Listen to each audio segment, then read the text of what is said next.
Take one guess at what the most frequently asked question I get as a financial advisor. Go ahead, give it a couple seconds. Do I have enough money for my kids' college education? Do I need life insurance? What about disability insurance, long-term care insurance? No, none of that is it. The most common question is, hey, Azul, I've got so much money. Do I have enough money to retire? And you know the answer to that, and people don't like it, and I know that. But the answer to that is it depends, right? That's a super complicated question. What's enough for one person is not enough for the other. But let's go for a walk, and I'll share with you the types of things that this question depends on, because I think it'll be helpful for you. So let me give you an example. Recently, somebody asked me, they have $800,000. They're 58 years old, and they're married, right? And so the question is, do they have enough money to retire? Because, they've seen my videos. This was actually a comment in one of my videos. They've seen my videos.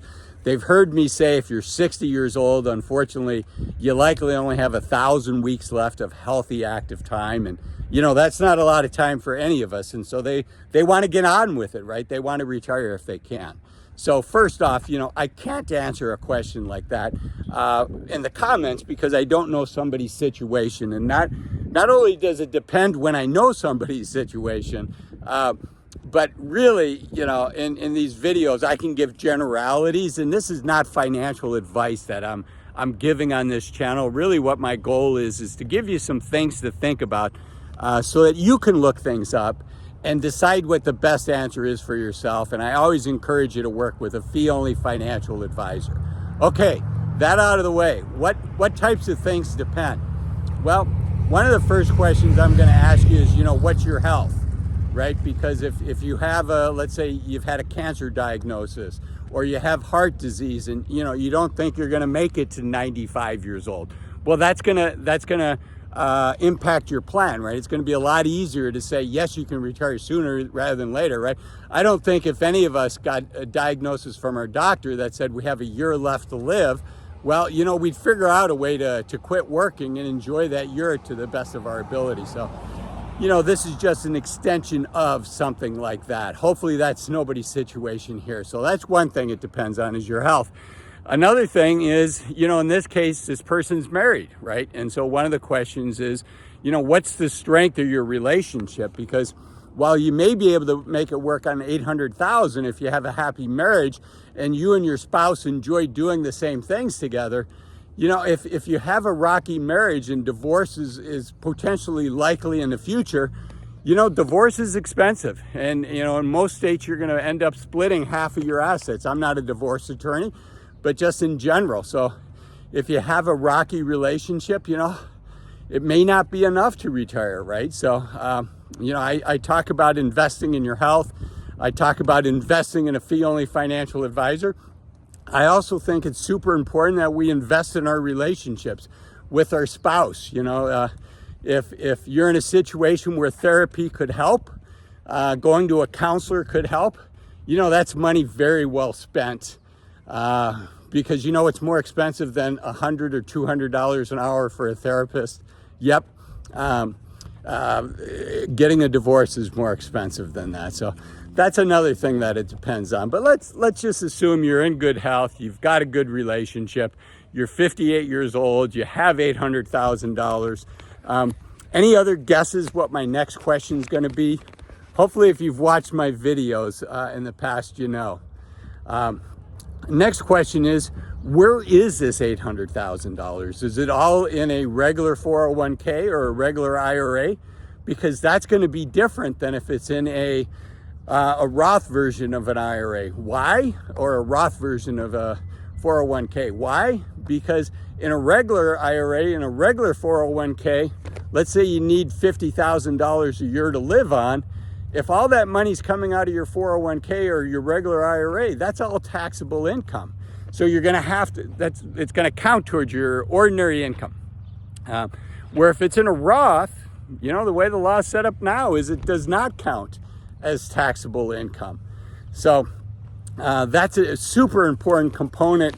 And if you're like, Azul, I had no idea you were going to say that, right? I call it my 3 bucket strategy.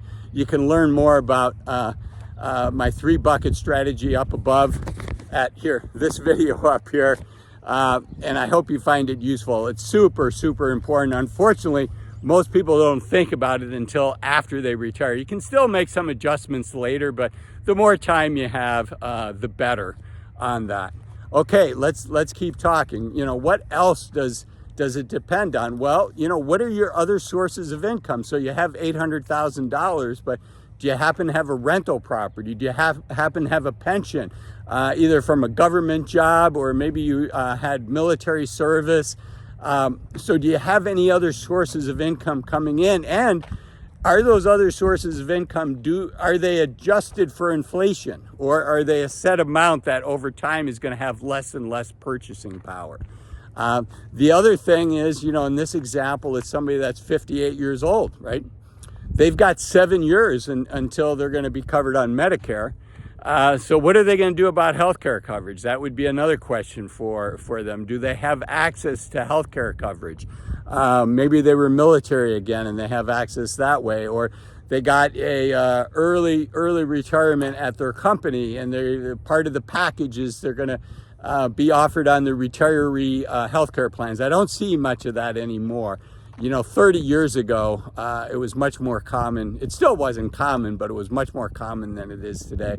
It's almost non-existent now to hear somebody say, I've got a pension coming in from my job and I'm covered on their health care. Boy, it'd be nice if that was still the case, but unfortunately it's not. So what are you going to do about health care? Again, I've got a video. If you'd like to learn more about my thoughts on health care before you're 65, be sure to watch that video. Okay, so we've gone through the depends, and now let's talk about what the math on this looks like, right? So another one is, when are you going to take Social Security? And this is something that's a complicated answer.